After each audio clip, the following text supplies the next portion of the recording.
Have you ever carried someone in your heart who didn't deserve the space? Someone who hurt you, yet you kept holding on, hoping one day they'd change? I want you to imagine holding a cup filled with poison, and every time you take a sip, you wonder why your life tastes bitter. The truth is, some people are not meant to stay in your life, and the greatest act of courage is knowing when to let go. Today, I want to share 7 key points about letting people go who hurt you. And the third one is the one most people get wrong. The first key point is acceptance, the quiet, powerful choice to see things as they are, not as you wish them to be. Acceptance is not giving up. It's not weakness. It's a form of courage you rarely see applauded in movies or Instagram reels. Think of it like walking into a room filled with smoke, and instead of coughing or flailing, you simply open a window and let the air flow. You cannot stop the smoke from existing, but you can change how it touches you. Too often we try to change people, to rewrite their actions, to hold them accountable for feelings they never intended to guard. And every time we do, we end up bruised, not them. Acceptance is the key that releases you from that self-inflicted punishment. Have you noticed how we sometimes rehearse conversations in our head, imagining the perfect words we should have said? We scroll through the moments we got hurt like we're trying to find a secret treasure map. Except the treasure is imaginary peace, and the map only leads us deeper into our own frustration. I knew a man once, let's call him Jack, who replayed an argument with his brother every night for 6 months. He even timed the pauses, memorized the tone, and imagined delivering the perfect comeback. When I met him, he had no energy for friends, no energy for work, and certainly no energy for joy. The argument hadn't changed, but Jack had, in the worst possible way. Acceptance, in contrast, would have let him put down that invisible script, step outside the loop, and finally breathe. Acceptance also means recognizing the limits of your control. There is a beautiful, almost humorous irony in life. We try to micromanage other humans as if they were IKEA furniture, and we expect the screws to fit perfectly. They never do. People act according to their nature, their history, their fears. You cannot force someone to be kind, loyal, or loving in the way you dream they should be. And the sooner you stop banging your head against that reality, the sooner you free yourself from a lifetime of frustration. Once, a woman named Sarah tried to fix her friend who constantly ghosted her. She sent texts with the precision of a NASA launch, and yet nothing changed. Until she accepted that her friend was not broken, just different, she felt lighter, as if she had been carrying a backpack full of rocks, and finally set it down. Acceptance is also about noticing your own stories, the narratives you tell yourself about the hurt, the betrayal, the unfairness. We are all guilty of turning a simple event into a Broadway drama, complete with monologues and intermissions. But here's the twist. Nobody else is watching. The performance is for you, and the audience never claps. One elderly man I met used to say, "I've been writing novels in my head about people who barely remember my name." And he laughed, but there was pain beneath that laugh, the kind that lingers in your chest.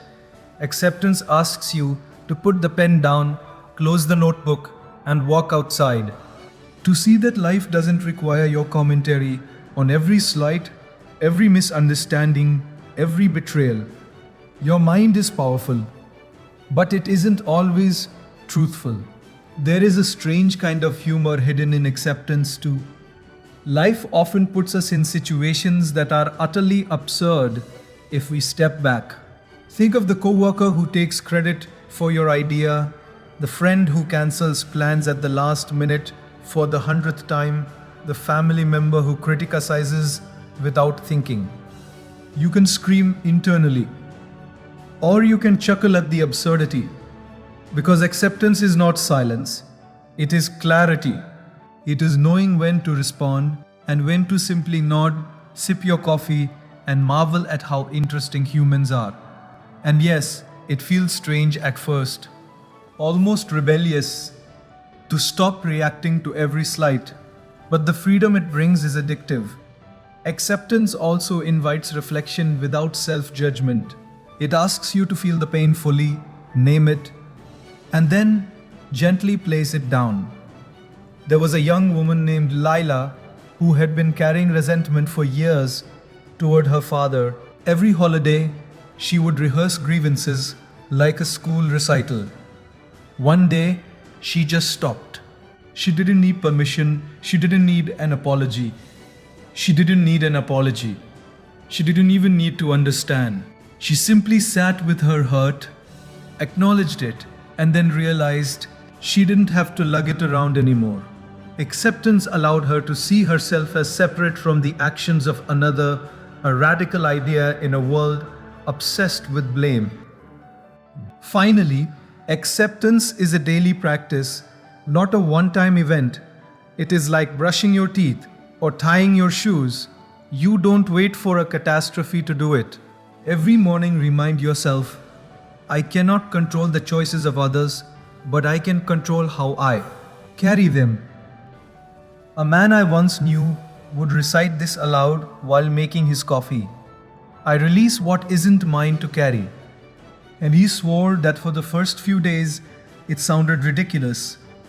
But then, after a week, after a month, his shoulders stopped aching. Life didn't suddenly become perfect. People still hurt him. Mistakes still happened.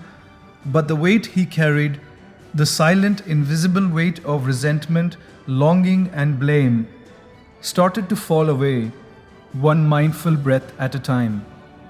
Acceptance, it is not surrender. It is not giving up.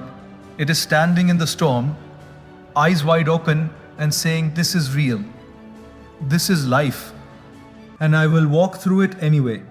It is the courage to see people as they are, not as we want them to be. The courage to see ourselves as more than the wounds inflicted on us. The courage to take our hands off the wheel when the car is spinning in circles and simply steer our own hearts. And when you do, oh, the freedom that follows feels like a child laughing on a sunny day, unstoppable, unburdened, and alive. The second key point is stop rewriting the past, the conscious, courageous choice to release the endless loop of what ifs and if onlys. So often, we live in a mental theater where we are both the director and the audience, replaying the same scenes over and over, imagining different lines, different endings, different reactions. But here's the secret: nobody tells you. No matter how brilliant your imagination is, you cannot edit reality. You cannot go back and change the words someone said, the actions they took, or the choices they made. And yet, here we are replaying moments like a scratched record, hoping the needle will magically skip the pain. It's funny, isn't it? We remember arguments, betrayals, and disappointments with a clarity that would shame a high-definition camera. Every detail is perfect. The tone, the words, the look in their eyes mean, while the happy moments blur into a hazy watercolor, easily forgotten. I once met a man named Tom who had memorized every time his college roommate borrowed his clothes without asking. He could recite them like a tragic epic. And yet, he couldn't remember the nights they stayed up laughing over nothing, the late night pizza, or the shared dreams. He was imprisoned by memory, chained to moments that no longer served him. And all because he refused to stop rewriting the past. Rewriting the past often feels productive. If I had said this, they wouldn't have hurt me. If I had done that, it wouldn't have ended like this. But it's a trap, a mental hamster wheel disguised as wisdom. A woman named Priya told me she spent years affecting imaginary conversations with her ex. She had them word for word, tone for tone for tone. She even gave herself applause for clever comebacks she never actually said. And the kicker, none of it changed what happened. All it did was drain her energy, distract her from the life waiting for her outside her own head. Reality doesn't need our edits, it only needs our attention in the present. Stopping the habit of rewriting the past is like learning to watch a movie without trying to jump onto the screen and fix the plot. Imagine sitting in a theater where the film keeps looping the worst scene. Your instinct is to shout, to run up, to tear the reel apart. But you can't. The only thing you can do is leave the theater, step into the sunlight, and choose a story you can actually influence. One man I knew literally started carrying a notebook, and every time he caught himself imagining a conversation he wished had gone differently, he wrote it down. Seeing it on paper, he realized how silly, how small, how wasted that energy had been. Humor sneaks in when you notice your own melodrama. Life really does have a funny way of reminding you who's in charge. The danger of rewriting the past is that it robs you of the future. While you're busy rehearsing every word, every look, every slide, the world keeps moving, opportunity keeps knocking, and life keeps waiting for your participation. I once spoke to a woman who had spent a decade obsessing over a friendship that ended badly at age 20. By the time she stopped, she realized she had missed out on marriages, children, career breakthroughs, and even a road trip across the country with new friends. All because she was trapped in the rerun of a small betrayal. The past is sticky, yes, but the future is liquid. It bends and flows around those brave enough to release yesterday. Letting go of rewriting the past also means embracing curiosity instead of blame. Instead of asking, why did they hurt me, or what could I have done differently? Ask, what can I learn?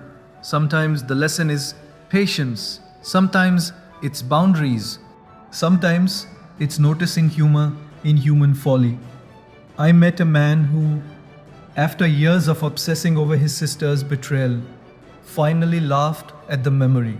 He saw it for what it was, a chaotic, messy human moment. And in that laughter, he found freedom. The brain, it turns out, is excellent at catastrophizing. But it's even better at healing when we consciously redirect its stories. Finally, letting go of rewriting the past is a practice, not a one-time act. You will catch yourself multiple times, imagining a different ending, longing for a redo, whispering, if only. And when you do, gently, without guilt, without judgment, bring yourself back to the present. Stand outside the memory like a visitor, not a prisoner. Watch it, feel it, learn from it, then step away. It is in these small, repeated acts of refusal to dwell, this steady choice to let life be what it is, that liberation grows. And somewhere along the way, you will notice something incredible. Your in, Ergi, your mind, your heart, freed from the past, becomes available for the life that is actually happening, right here, right now. The third key point is protect your peace, the deliberate, loving act of guarding your mind, heart, and energy from people and situations that drain you.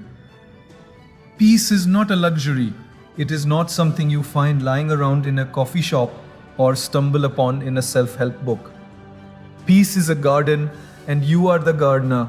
Every toxic word, every betrayal, every petty complaint is like a weed trying to creep in and choke the flowers. And if you are not careful, if you don't tend to your own boundaries, those weeds will grow faster than your blooms. I once knew a man who kept saying yes to everyone. Every lunch, every favor, every last-minute request.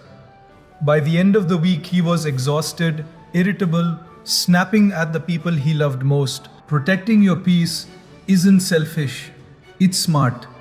Sometimes, protecting your peace means making choices that feel uncomfortable at first. It means saying no when your instinct is to say yes. It means walking away when your gut whispers, "This is not safe for your soul." A woman named Emily spent years tolerating a friend who criticized her choices, her appearance, even her dreams.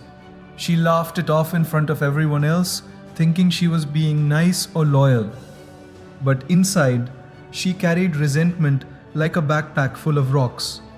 One day, she simply stopped answering the texts. She felt guilty, yes. She felt lonely, yes. But she also felt lighter than she had in a decade. Protecting your peace often requires temporary discomfort for long-term freedom. We often underestimate how much small irritations erode our inner calm. The coworker who always interrupts, the partner who constantly complains, the family member who drains energy with endless drama. It piles up. It's like a slow leak in a tire. You can't see it at first, but eventually you're stranded. I remember a friend named Marcus who tolerated a neighbor's relentless, passive, aggressive behavior for years. He told himself it's nothing I can manage. But the stress crept into his sleep, his work, even his relationship with his dog. The moment he calmly confronted the neighbor and set boundaries, he realized how much of his life had been quietly stolen. Protecting your peace is about noticing those leaks before you're empty. Protecting your peace also means laughing at life's absurdities instead of letting them steal your calm. Sometimes the best defense is humor. I knew a woman who had a colleague who micromanaged every email she sent. Instead of letting it ruin her day, she began replying with polite, exaggeratedly detailed instructions for everything. Step 1, breathe. Step 2, sip coffee. Step 3, live. And she laughed. The absurdity of human behavior is often the best medicine for stress. Peace doesn't always demand solemnity. Sometimes it's playful, cheeky, and brilliantly freeing. Your peace is also about choosing where to invest your energy. Imagine your life as a bank account. Every thought, every conversation, every worry is a withdrawal. You can spend recklessly on people who don't appreciate it, or you can invest in yourself, in your dreams, in people who nurture your soul. I once met a man who spent 10 years trying to convince a colleague of his worth. Every meeting, every email, every argument was a withdrawal he never recovered. The lesson? You can't deposit value into a heart that won't accept it. Protecting your peace means choosing deposits wisely. Protecting your peace is not about avoiding life's challenges. It's about not carrying unnecessary burdens. Life will always hand you difficulties. That's guaranteed. But you get to decide which ones you carry home in your backpack and which ones you leave behind on the curb. I met a young woman, Anna, who was constantly drawn into her sister's drama. Every crisis, every quarrel, Eve. Rise self-inflicted heartbreak. Anna took it all on. One day she realized she didn't have to. She started listening without absorbing, supporting without being consumed. It felt strange at first, almost guilty, but eventually it felt like breathing for the first time in years. Finally, protecting your peace is a radical act of self-respect. It is telling the world, I am worth calm, worth joy, worth freedom. It is refusing to be a punching bag for the careless, the thoughtless, the draining. A man named Henry used to sit through endless complaints at work, nodding politely, thinking it was polite. He was so tired, he began nodding in his sleep. The day he stopped, the office didn't crumble, his relationships didn't fail, and his energy skyrocketed. Peace is not fragile, it is resilient. And the more fiercely you protect it, the more you radiate strength. without ever raising a fist. The fourth key point is forgiveness is for you, not them, the quiet, powerful decision to release the burden of resentment and reclaim your life. Forgiveness is often misunderstood as a gift to the person who hurt you, but in reality, it is the most generous gift you give yourself. Imagine carrying a suitcase filled with broken glass. You are not going to leave it on their doorstep, hoping they step on it. No, every step you take, you carry it with you, slicing your own feet. That's what holding on to anger does. It doesn't punish them, it punishes you. I once met a woman, Grace, who held a grudge against her brother for years. Every family gathering felt heavy, every call felt like a trap. When she finally forgave, not for him, but for herself, she realized her back wasn't aching anymore, and her heart could finally breathe. Forgiveness doesn't mean pretending the hurt never happened or saying that their actions were okay. It is not approval, it is not reconciliation, and it is not a ticket for the best myth to repeat the behavior. Think of it like cleaning out your attic. There are old boxes, dusty memories, broken toys. You don't apologize to the boxes. You don't convince the broken toys to behave. You just remove them so your home can have space. I met a man named Leo who had been furious at his ex for leaving him. He wrote angry letters, practiced speeches in the mirror, and even imagined epic confrontations. When he finally forgave, he didn't call her, he didn't confront her, he just folded the letters and put them away. And suddenly, life felt lighter, like he had been walking through molasses and now could run. Holding on to anger often disguises itself as loyalty, as commitment, as moral duty. I cannot forgive them, people say, because that would mean forgetting what they did. But forgiveness is not forgetting. It's remembering without carrying the weight. It is holding the memory in your hands like a stone, examining it, acknowledging it, and then putting it down. I met a young woman, Nina, who replayed her father's mistakes every night. She told herself she was protecting herself by holding on. But every morning, she woke tired, tense, and anxious. When she began practicing forgiveness, even quietly in her own thoughts, she started waking up lighter, like the first sip of morning coffee after a long sleepless night. Forgiveness is also deeply humorous, if you see it clearly. We often dramatize offenses in ways that would make Shakespeare jealous. A co-worker steals your stapler, suddenly you are writing an epic tragedy in your head. A friend forgets your birthday, you spend a week plotting mental revenge. And yet, when you forgive, you realize how small, how ridiculous, how human these moments really were. I once watched a man forgive a neighbor for a decade-long feud over a barking dog. The sheer absurdity made him laugh out loud in his kitchen, and he admitted, I was angry for 10 years over a dog that probably didn't even like me. Laughter is forgiveness in disguise. It lightens the soul. Forgiveness requires honesty, too.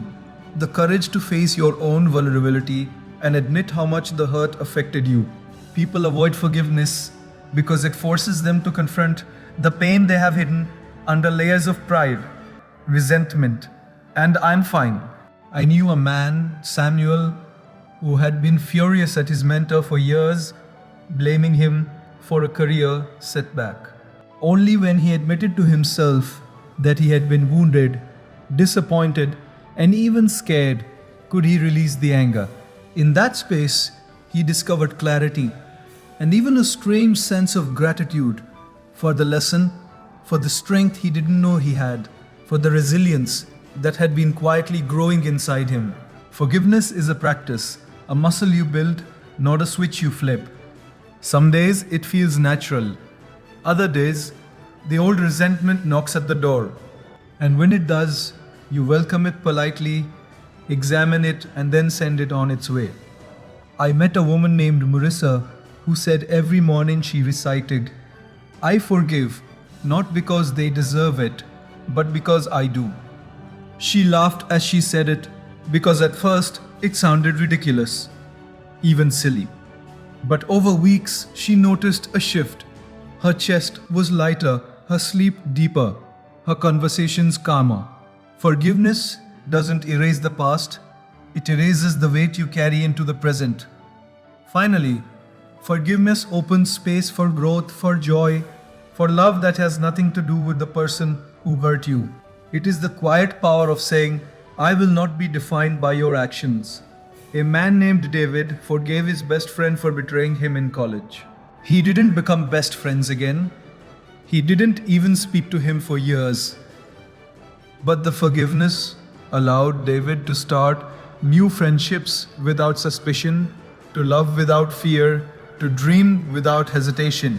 That is the hidden magic of forgiveness. It doesn't change them. It transforms you.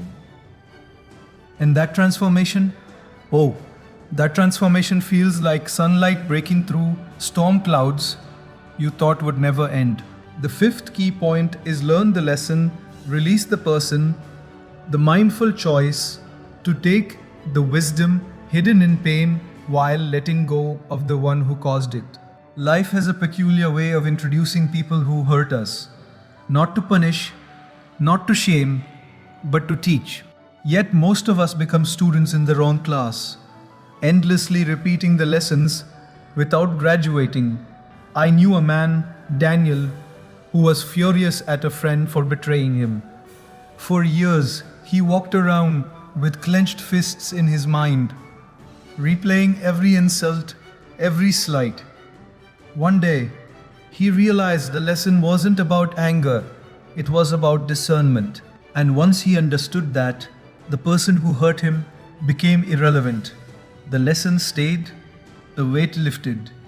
Pain often arrives disguised as drama. It screams, "Notice me, remember me." And we remember the betrayal, the insult, the disappointment. But hidden within that chaos is a quieter voice, whispering something valuable. A woman I knew, Sophia, had been treated poorly by a colleague she trusted. At first, she wallowed in anger, lunch breaks spent simmering, replaying conversations like a detective obsessed with clues. Then one afternoon, she noticed a pattern. Her trust had been too quick, her boundaries too soft. That insight changed everything. The person who hurt her, she didn't need to hold on to them anymore. The lesson? Priceless. The person? Optional. Learning the lesson requires courage because it forces you to face uncomfortable truths about yourself. We often imagine that all wisdom flows outward, but some of it must flow inward. A man named Rahul kept falling for friends who took advantage of his generosity. At 50, he realized the missing ingredient. He wasn't in them, it was in his inability to set limits. That's the irony. We spend decades blaming others for the pain they caused, when often the greatest gift is noticing our own role, not as a form of guilt, but as a key to freedom.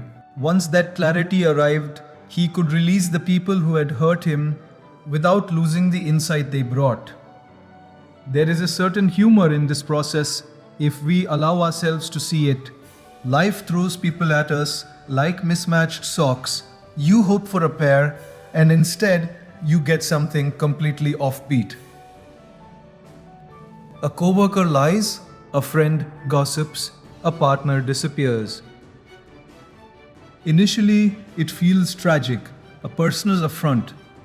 But when you pause, step back, and imagine life as a giant sock drawer, suddenly it's a little ridiculous. You chuckle, maybe even snort out loud. The lesson isn't lost. The person who caused it isn't important anymore. And somehow laughter becomes part of the wisdom, a balm for bruised hearts. Releasing the person does not mean erasing the experience. Think of it as extracting the flavor from a bitter fruit, keeping the nourishment discarding the peel. A woman named June was betrayed by her best friend. She felt hollow, bitter, and consumed. One day, she journaled about what she had learned: patience, resilience, and the ability to read people more clearly. She didn't contact her friend again. She didn't need to. By separating the lesson from the source of pain, she discovered a sweetness that had been buried beneath years of hurt. The fruit of experience remained. The bitterness disappeared. Holding on to someone who hurt you is like carrying a cactus in your pocket. You tell yourself it's worth it, that the prickles are reminders, but your fingers ache, your skin tears, and you wonder why you ever agreed to this arrangement. A man named Felix finally set down a toxic friendship he had clung to for years. Initially, he felt guilt, even fear, but when he stopped carrying it, he felt as if he had been walking through life with a boulder on his back, and suddenly someone removed it while he wasn't looking. The space left behind wasn't emptiness, it was potential, room to breathe, to grow, to be lighter. Finally, learning the lesson and releasing the person is about reclaiming your narrative. You are the author, not the antagonist in someone else's story. A young woman, Tara, had been hurt repeatedly by a series of romantic partners who were unreliable, dismissive, or cruel. For years, she replayed each heartbreak, imagining revenge, rehearsing arguments, nursing regrets. Eventually, she asked herself, "What am I taking from this?" She realized patience, empathy, and self-respect were hers to keep. The men who caused pain faded into the background, like characters who had served their purpose in a novel, and she stepped forward, holding only what mattered: wisdom, strength, and a heart lighter than it had been in years. The sixth key point is replace attachment with self-love. The conscious, radical choice to fill the space left by someone who hurt you with care, respect, and devotion to yourself. So often, we mistake attachment for love. We cling to people who drain us, thinking our value comes from their presence, their approval, their attention. But attachment is heavy. It weighs on your shoulders, your mind, your heart. Self-love, on the other hand, is light. It doesn't demand, it doesn't suffocate, it doesn't whisper, "Stay here even if it hurts." I knew a woman, Clara, who had spent years holding on to a partner who dismissed her feelings. When she finally started loving herself, truly, unapologetically, she realized she had been carrying a vacuum in her chest, and suddenly it was full, with warmth, laughter, and dreams she had forgotten. Self-love is not selfish, though society loves to confuse the two. It is noticing your needs, honoring your limits, and giving yourself the kindness you once reserved for others. A man named David had always put friends' happiness above his own, tolerating bad behavior, endless complaints, and broken promises. One evening, exhausted and grumpy, he decided to do something radical. He made a list of things that brought him joy and did only those for a week. He went to art galleries, took long walks, cooked meals he loved. The funny thing, friends still called, work still demanded attention, but he felt unshakable. When you love yourself, the world stops shaking you so easily. Replacing attachment with self-love also means creating new habits that remind you of your worth. Tiny rituals, silly little practices become lifelines. I met a young woman, Leela, who had been hurt by her closest friend. Every morning, she looked in the mirror and said, "I am enough, I am worthy, I am not defined by you." She giggled the first few days, thinking she looked ridiculous. By the end of the month, she noticed a shift. Her shoulders were straighter, her louder, her energy cleaner. The person who hurt her was no longer the center of her universe. She was. And she liked the view. Self love also teaches you to choose better companions, not just in romance but in friendships, work, and family. When your cup is full, you stop tolerating people who sip from it recklessly, who leave it empty, who complain that it is not large enough. I once met a man, Henry, who had been the friend everyone dumped their emotional trash on. When he started prioritizing himself, he realized he had quietly been ignoring those who lifted him up in favor of rescuing the exhausted, demanding, and draining. Suddenly, he had fewer friends, but the friends he kept made his life richer, brighter, and yes, funnier too. There is also humor hidden in this self love transformation. We often think loving ourselves will make life solemn, serious, almost boring. But it's the opposite. I knew a woman, Sophie, who treated herself to spontaneous dance parties in the kitchen when she finished a tough day, alone laughing wildly offbeat. She felt alive. She stopped waiting for someone else to validate her joy. Her attachment had been replaced with delight, curiosity, and a sense of mischief that reminded her she was still very much alive. She was still very much alive. Self love can be playful, audacious, and yes, sometimes ridiculous. And that's exactly the point. Self love requires patience too. It is not a single decision, but a practice repeated daily, hourly, even in tiny moments.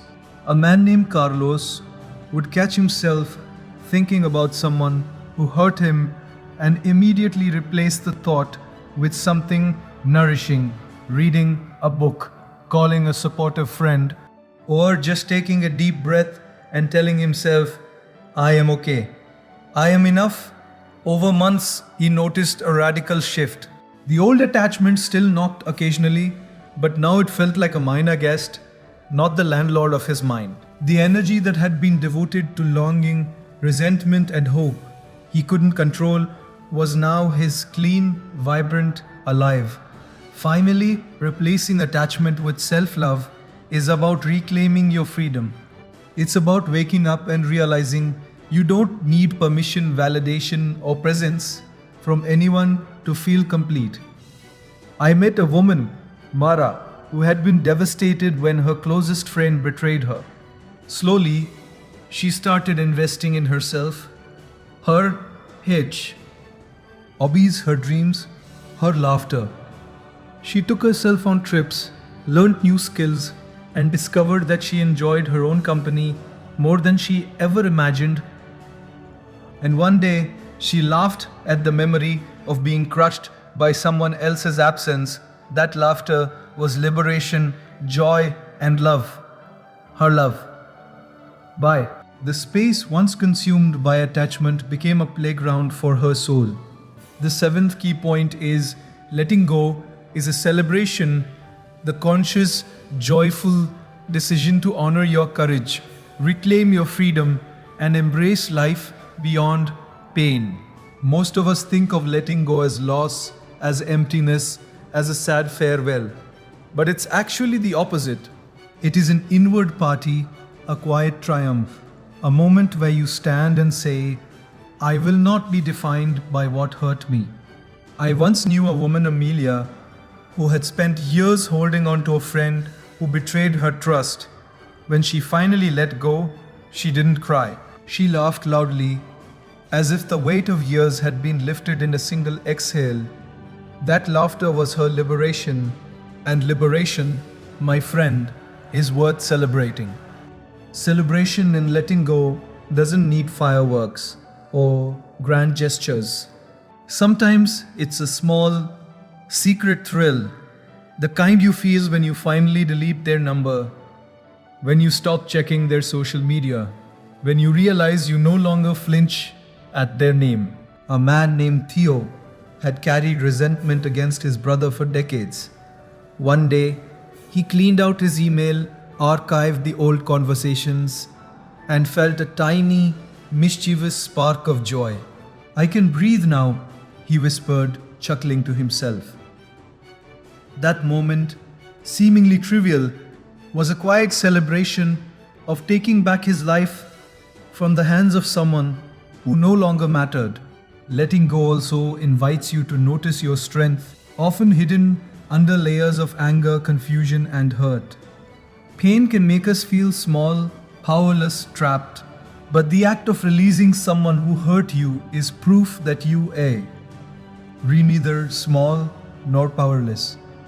I met a woman, Jasmine, who had endured years of criticism from a coworker. Every meeting, every comment chipped away at her confidence. The day she let go, she stopped internalizing the negativity, stopped allowing it to define her. She felt taller, lighter, as if she had grown a few inches in courage overnight. That is the hidden power of letting go. It reveals how strong you truly are. There is humor in celebration too, if you allow yourself to see it. Life has a way of putting people in our path that are almost comically mismatched to who we are. You know the type, someone who drained your energy like a broken vacuum cleaner, someone whose drama could power a small city. And when you finally step away, you can't help but smile at the absurdity. I knew a man named Ryan who had tolerated a toxic friend for years. When he let go, he told a mutual acquaintance, "I finally stopped lending him my oxygen." He laughed, they both laughed, and suddenly the act of letting go felt lighter, playful, almost mischievous. Celebration also comes from reclaiming your time, energy, and dreams. Holding on to someone who hurt you is like renting space in your own life to a tenant who doesn't pay rent and never leaves. When you let go, you evict that energy, and suddenly you have space to breathe, to grow, to create. A woman named Sophia finally let go of a romantic partner who had consistently dismissed her ambitions. She picked up a camera she hadn't touched in years and started taking photographs again. Every shot, every click felt like a tiny party in her soul. Freedom and creativity often go hand in hand. Letting go requires acknowledging your journey and honoring your own growth. It's recognizing that you survived, that you learned, and that you emerged with more clarity than ever before. A man named Daniel reflected on his years of carrying resentment. He told a friend who had betrayed him. When he let go, he didn't feel weak. He felt like an athlete crossing the finish line after a grueling marathon. Tired, yes, but triumphant, proud, exhilarated. Celebration isn't about external applause. It's about internally tipping your hat to yourself, saying, "Look at what I endured, look at what I overcame." Finally, letting go is a declaration that life is bigger than pain. It is the moment you step out of a shadow and into the sunlight, realizing that you are the author of your happiness, not the prisoner of someone else's actions. A woman named Leah had held on to bitterness toward a family member for years. When she finally let go, she danced in her kitchen alone, ridiculous and free, singing to a song she hadn't heard in ages.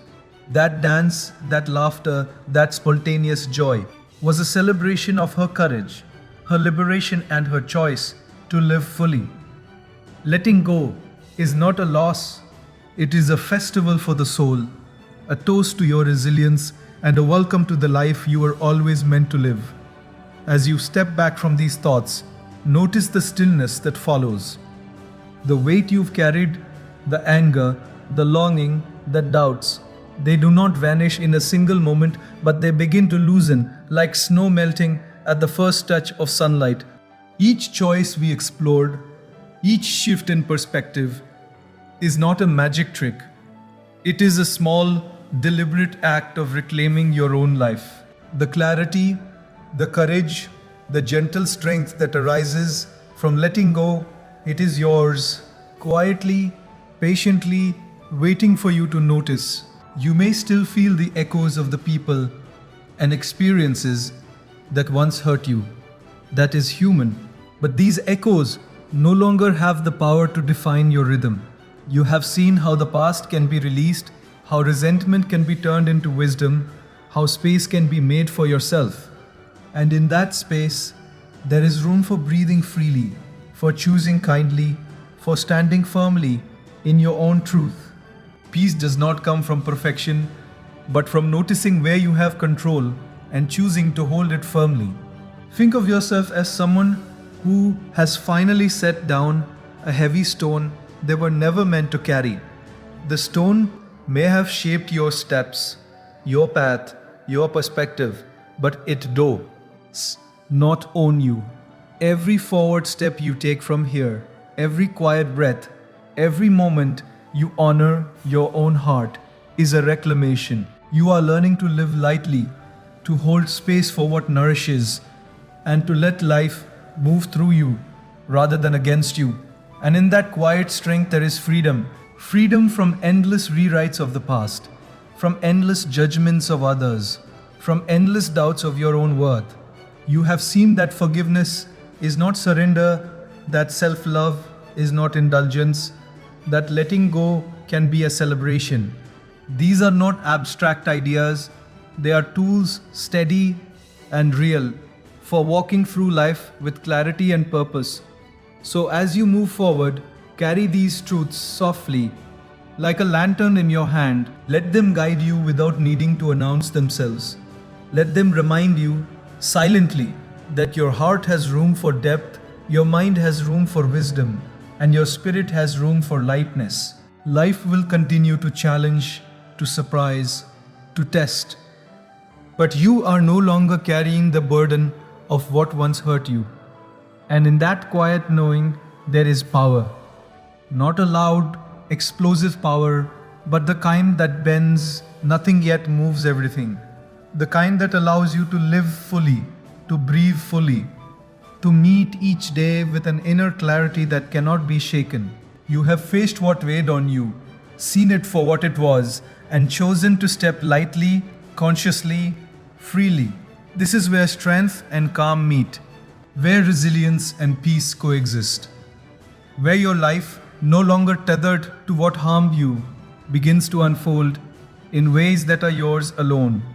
And as you move forward, remember, each step you take in freedom is a testament to your courage, your discernment, and your willingness to honor yourself softly, steadily, and completely.